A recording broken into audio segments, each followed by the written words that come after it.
dimana kita pasti selalu berhubungan dengan namanya sosial, jadi kita perlu yang namanya kesadaran sosial untuk meningkatkan hubungan kita dengan orang lain.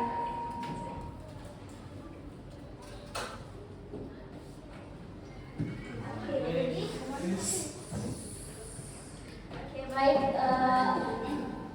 sebelumnya saya mau ajak teman-teman di sini. Jadi di sini ada nggak yang pernah kayak tiba-tiba didatangi temannya terus bilang, kenapa tuh lagi sedih kah? Ada yang pernah gitu? Ya, di sini dulu. Siapa yang pernah di sini? Apa yang kita pernah? Jadi kan saya suka bercanda, terus saya suka musuhin teman saya. Nah waktu itu kalau nggak salah pas mau pulang kayak teman saya bilang kamu kenapa? Saya bilang nggak apa-apa. Terus sebenarnya karena saya nggak tahu kayak tiba-tiba nggak pengen gitu. Mungkin karena saya nggak musuhin teman saya mungkin. Karena biasanya pasti saya sembunyi. Jadi yang awalnya kayak asik ya, tapi tiba-tiba pendiam gitu. Oh, oke, baik. Nah, kalau boleh tahu di sini ada yang seperti itu? Oh, oke, baik. Oke, baik. Nah, kalau di sini ada yang lagi satu organisasi sama bestinya nggak? Ada. Boleh nih, boleh. Ada pernah di notice nggak kayak tiba-tiba dia bilang ke Manta, kamu kayaknya beda deh. Kalau dibilang tidak sama aja, apa sih langsung nanya? Ajak gimana kamu? Oke, kita aja. Oke, baik. Terus tanggapannya aja waktu itu apa? Ya, takut ya. Oh, bilang damai. Nggak bergomong. Oke, baik. Jadi itu tadi contohnya ya. Jadi mungkin menurut saya teman-teman sekalian mungkin pernah yang mendapatkan hal kayak kata-kata dari temannya, mungkin misal tiba-tiba kayak kenapa kok kejam sekali, kenapa tiba-tiba, kalau biasanya asik. Oh, nah itu teman-teman berada di posisi social awareness atau kesadaran sosial. Nah, mungkin dari Goldman, yakni social awareness itu adalah kesadaran sosial atau kemampuan seseorang untuk memahami perasaan, kebutuhan, dan perspektif orang lain serta menyadari dinamika sosial yang terjadi di sekitarnya. Oke, jadi kan tadi teman-teman sudah memberikan contoh kalau pernah dikasihkan kata-kata kayak gitu ke temannya. Nah, itu merupakan contoh social awareness. Kalau teman-teman tadi kan teman-temannya kalian, kalau kalian sendiri pernah tidak kalian mengatakan itu ke teman kalian? Nah, kalau itu berarti kalian juga memiliki yang namanya social awareness, karena kalian paham apa yang lagi terjadi di sosialnya kalian, kayak kalian merasakan ada perubahan gitu. Oke, kita masuk ke dimensi social awareness. Yang pertama itu ada empati. Seperti yang kita ketahui kalau empati itu adalah kemampuan seseorang untuk memahami perasaan, emosi, dan sudut pandang orang lain serta menanggapinya secara tepat. Nah, di sini ada yang tahu sebelumnya kata empati itu apa? Kayak lumrah gitu. Ada yang saya dengar? Oke, baik. Oke, jadi empati ini kayak misal contoh kayak kita lagi scrolling TikTok terus tiba-tiba kayak kita merasakan ini orang kayaknya susah deh. Kayak kadang cowok pernah baper nonton ini kayak mungkin ikutan merasa sedih kalau misal lagi scrolling Instagram gitu. Ada? Sedih dong mungkin karena jadi oh iya. Kenapa?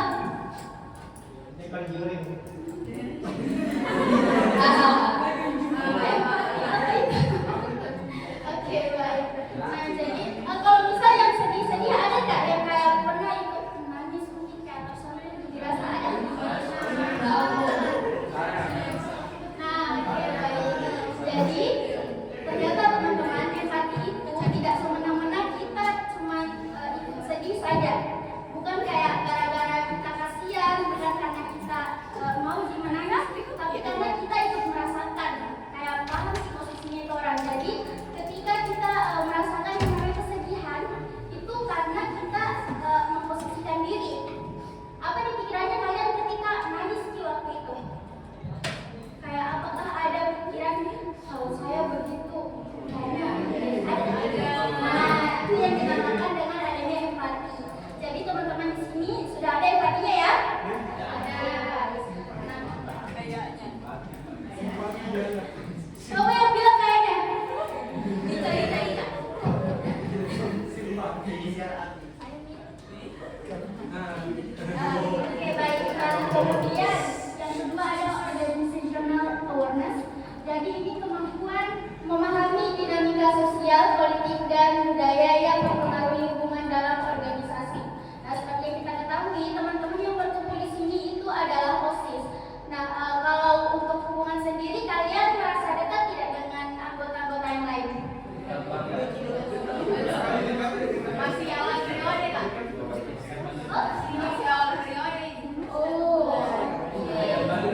Oke, baik. Jadi seperti yang kita ketahui kalau organisasi itu kita harus saling bekerja sama ya. Karena yang namanya program kita itu kerja bareng-bareng. Jadi kalau misal ada yang satu terabaikan, biasanya mereka kayak diam-diam, tapi setelah selesai nih periode itu keluar tidak ada sesi. Ada dan kayak kalau misal dia kayak tidak nyaman, tapi dia diam-diam sih. Terus setelah selesai itu periode dia keluar. Karena apa? Karena dia tidak merasa nyaman. Ada perasaan yang kayak bikin dia kayak tidak mau mengeluarkan begitu. Jadi ada perasaan kayak tidak sadar keadaan sosialnya, di mana ada perasaan tidak nyaman yang membuat dia kayak merasa kayaknya tidak cocok di sini. Jadi itu yang membuat dia keluar dari organisasi. Ini yang perlu dihindari teman-teman.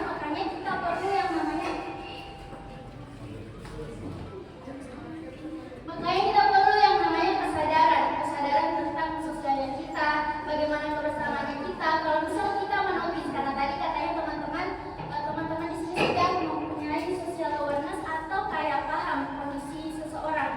Jadi ketika teman-teman mulai menotis kayak ada anggota yang merasa terabaikan, kayak mungkin dia diam-diam, mungkin bisa langsung dirangkul, kayak bilang kenapa, lagi apa, sedang apa, belum lihat juga.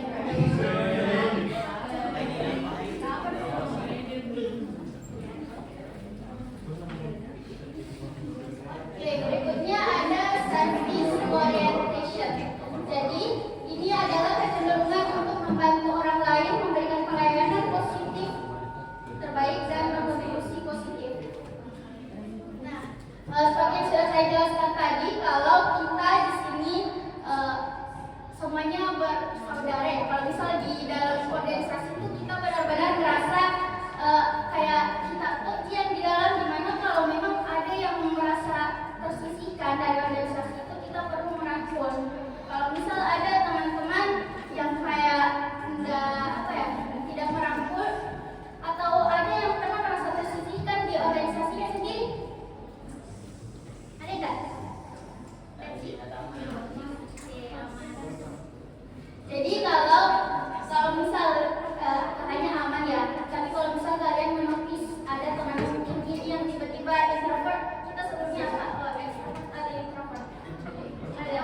Terus tiba-tiba dia diam, itu harus langsung dirangkul. Jangan sampai dia tiba-tiba keluar dari organisasi, kehilangan memiliki teman lagi di organisasi itu. Jadi kita memang perlu yang namanya kesadaran, dia kita itu ikatannya semakin kuat, karena yang namanya organisasi ketika ada yang lepas atau tidak masuk di dalam, itu bisa mempengaruhi keseimbangan organisasi itu sendiri. Siapa lagi yang kena? Kalian semua tentunya, karena pasti ada evaluasi dari pembina kan. Jadi ketika pembina itu memberikan arahan, mohon didengarkan teman-teman, karena itu demi kalian sendiri. Jangan juga takut kalau misal kalian mau mengevaluasi temannya, jangan sampai karena kesalahan satu orang bisa merambat ke seluruh dan kalian yang kena marah lagi sama sekolahnya. Oke, jadi saya pengen teman-teman kalian berjanji kepada diri sendiri, selain karena kesadaran kalian juga harus memiliki kesadaran sosial atau lingkungan organisasinya kalian.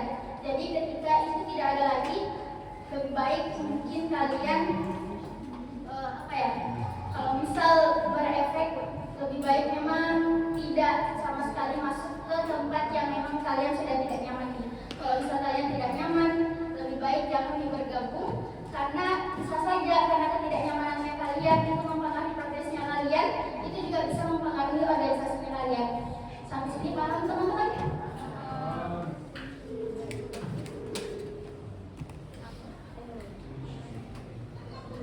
Oke. Berikutnya ada kenapa social awareness ini penting. Kalau yang pertama itu meningkatkan kinerja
Dia dulu. Siapa yang pernah dapat teguran dari temannya atau ketuanya? Teguran apa? Apa nih? Semuanya. Tadi yang pernah dapat teguran? Semuanya. Oh, semua ya. Ditegurnya langsung dirapat itu atau gimana? Oke. Kalau dari situ kalian merasa nggak kalau memang salah seperti itu? Oke, berarti memang dari kalian ya. Setelah itu kalian diam atau pulang melanjutkan atau pergi dari rapat? Baik. Nah, jadi ketika kalian memilih diam dan memfokuskan diri karena memang suasananya lagi serius, itu yang dinamakan dengan menciptakan suasana kerja yang produktif. Kapan kita tahu kapan bisa organisasi harus serius, kapan organisasi santai, dan kapan juga orang-orangnya bisa diajak bercanda. Oke, berikutnya ada mendorong kepemimpinan yang etis dan empatik. Jadi, kesadaran sosial membuat pemimpin mampu bertindak adil, memperhatikan kesejahteraan tim, dan membuat keputusan berdasarkan nilai moral. Jadi, saya mau tanya mungkin karena ketuanya di luar ya, tapi mungkin teman-teman bisa mewakili. Kalau di sini ketuanya ingin memutuskan sesuatu, dia penting nggak dengan teman-teman sekalian? Kenapa menggeleng? Siapa ini namanya? Iya, enggak. Nah, jadi ketika seorang pemimpin itu harus memimpin organisasi yang dia punya, dia juga harus amat sangat paham dengan kondisi orang-orang yang ada di bawahnya, entah itu wakil, sekretaris, bendahara, dan anggota-anggotanya. Terus memperkuat hubungan antar individu dengan empati dan kesadaran organisasi. Hubungan kerja menjadi lebih terbuka dan penuh rasa saling percaya. Nah, jadi ketika teman-teman tadi yang katanya menotis temannya tiba-tiba berubah, itu bisa langsung diajak. Atau mungkin kayak bilang misal siapa bendahara di sini, bendahara. Ada nggak bendahara? Oke. Sekretaris ada? Deketan gitu. Oke, jadi misal kalau si sekretaris ini lagi kalau boleh tahu sekretaris ini asik sih orangnya atau kayak memang pendiam gitu? Pelawak atau gimana? Jadi, ya Allah,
Nah, dari sosial awareness ini ada beberapa cara teman-teman yang bisa kita lakukan untuk membangun sosial awareness. Yang pertama, teladan dari pemimpin. Jadi, kita membutuhkan sikap yang amat sangat penting dari pemimpinnya kita. Jadi ketika pemimpin itu mulai tidak teratur, itu akan mempengaruhi bawahannya. Betul atau tidak? Betul atau tidak? Karena kurang semangat ya saya.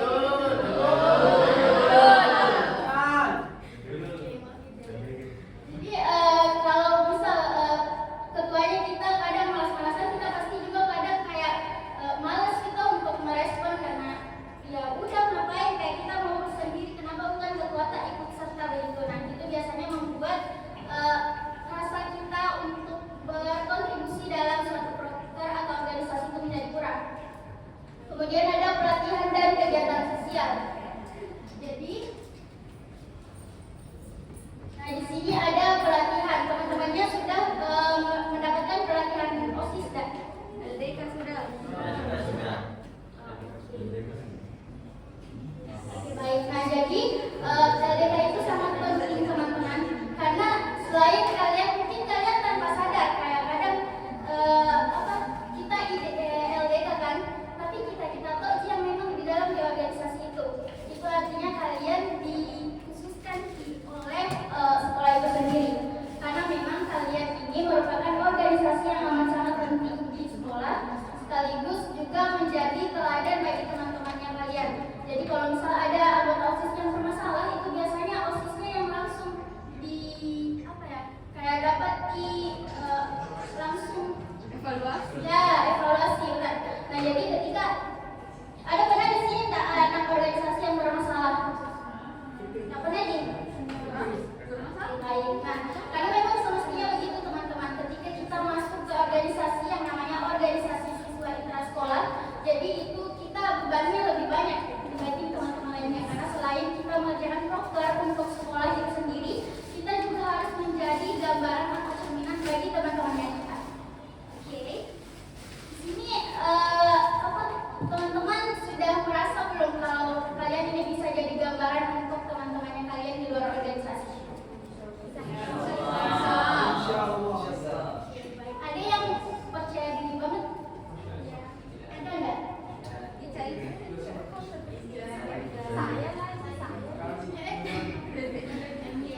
Selagi tidak bermasalah, kalau contoh bendaharanya tidak korup dan memang bagus kinerjanya, itu sudah bisa menjadi contoh untuk teman-temannya yang ada di luar.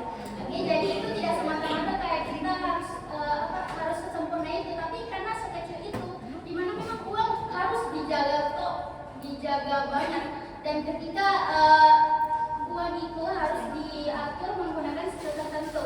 Betul nggak bendahara? Betul.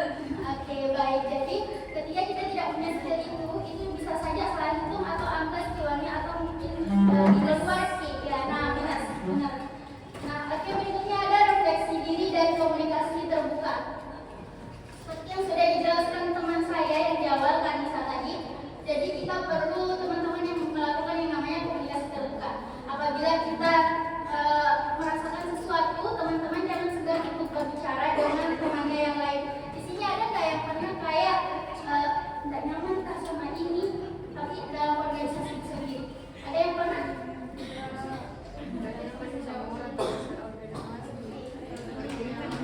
Ada enggak? Tidak, kami solid. Nah, gimana teman-teman kita harus melakukan yang namanya komunikasi terbuka, karena ketika kita tertutup kok, kita kayak cuman diam kalau ada masalah, kayak cuman nggak setuju, tapi diam kok, dia nggak ngomong ke teman-temannya yang lain. Kalau dia nggak setuju, itu bisa menjadi masalah, karena ujung-ujungnya nanti apa? Contoh ya, ketika teman-teman ada di keputusan bersama, tapi ternyata ada satu orang yang kayak diam-diam sebenarnya nggak setuju, terus tiba-tiba ada masalah setelah itu, dia langsung bilang memang nggak tahu. Nah, ada yang begitu tuh. Jadi memang teman-teman, kalau memang ada ketidaknyamanan, silakan teman-teman mengkoordinasikan dengan teman-teman kalian, jangan sampai diam-diam melanjutkan. Nah, kayak begitu.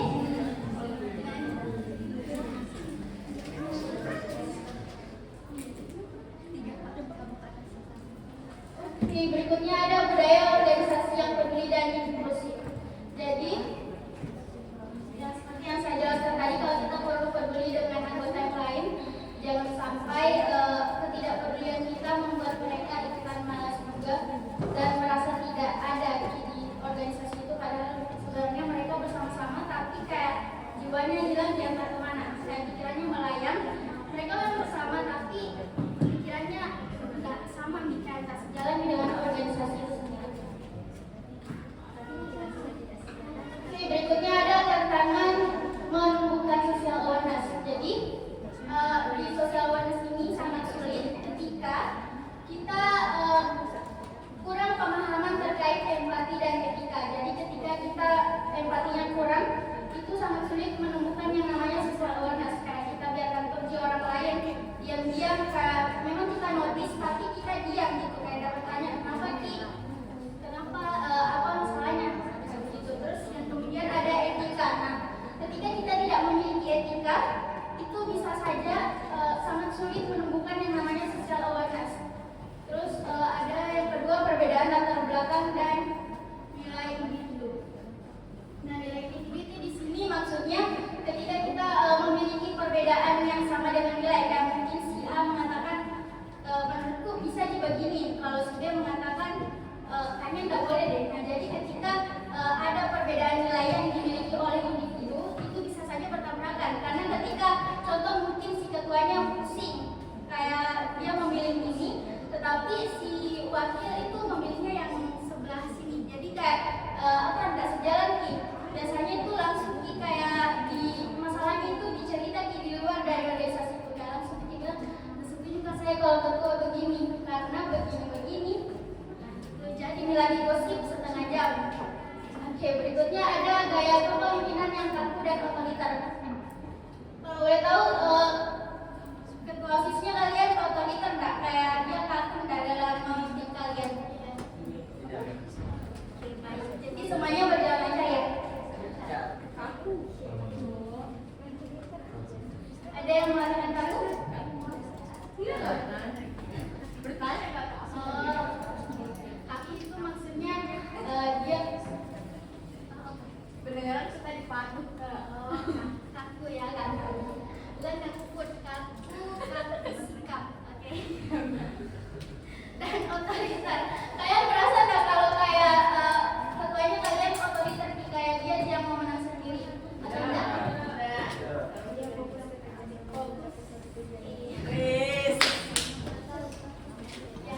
Berikutnya ada tekanan dan beban kerja tinggi. Jadi yang paling sulit membuat kita menemukan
Yos. Oke, baik, karena tidak ada pertanyaan, saya mengharapnya teman-teman paham dengan apa yang saya jelaskan tadi. Yes. Tapi untuk evaluasi saya ingin tanya satu orang yang bisa menjelaskan apa saja yang bisa merangkum apa saja yang sudah saya jelaskan tadi. Ada yang mau mewakili tidak? You're so pretty, girl.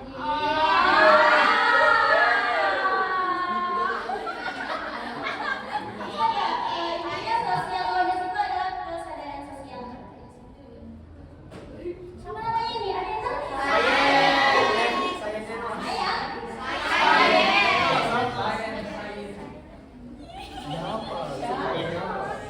Siapa namanya? Cowok beda, siapa mau? Cowok. Ivo. Ini tadi tuh saya berasa. Saya kan enggak paham. Bisa improve. Ivo. Menjelaskan tadi rangkuman sosial awareness apa saja yang kamu tahu dari penjelasan saya tadi. Sosial awareness itu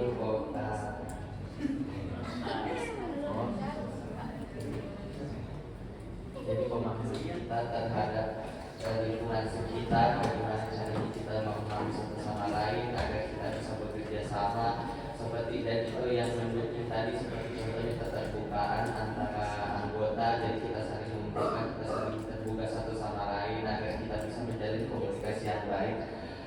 Dan salah satu tantangannya itu seperti tadi kurangnya pemahaman terkait etika atau empati terhadap satu sama lain, dan kita juga harus berempati agar kita bisa mengetahui bagaimana yang kita rasakan atau bagaimana yang orang lain rasakan. Dan begitu.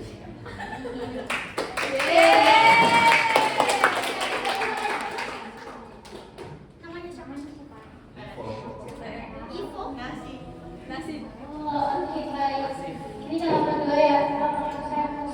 Oke, baik. Mungkin terima kasih kepada Ivo atas rangkuman materi yang sudah amat sangat baik. Walaupun poin-poin tapi tetap merangkum apa yang dimaksud dengan sosial awareness itu. Jadi sebagai penutup, teman-teman, saya mengharapkan teman-teman di sini bisa menemukan yang namanya sosial awareness. Karena ketika sosial awareness ini tidak ditumpukan, apalagi teman-teman dalam organisasi yang sama, itu bisa menimbulkan ketidaknyamanan dan membuat organisasi itu tidak bisa berjalan dengan baik. Oke, mungkin saja dari saya. Saya Caca, teman-teman, halo semuanya. Jangan panggil saya kakak saya, enggak ya? Tapi sebenarnya saya lebih tua dari tapi enggak. Kalau dibandingkan dengan tinggi ya katanya saya nggak cocok jadi kakak-kakak. Oh iya, betul. Jadi panggil saya Caca aja mungkin ya biar lebih asik kita biar kayak iya. Nah, ya ini itulah teman-teman. Oke, saya Caca. Terima kasih atas atensi kalian semua. Terima kasih atas atas apa aja yang teman-teman sudah berikan di ruangan ini. Terima kasih juga sudah mendengarkan saya. Walaupun agak yakin tapi nggak apa-apa. Semoga ini ada. Oke, mungkin itu saja yang bisa saya sampaikan. Saya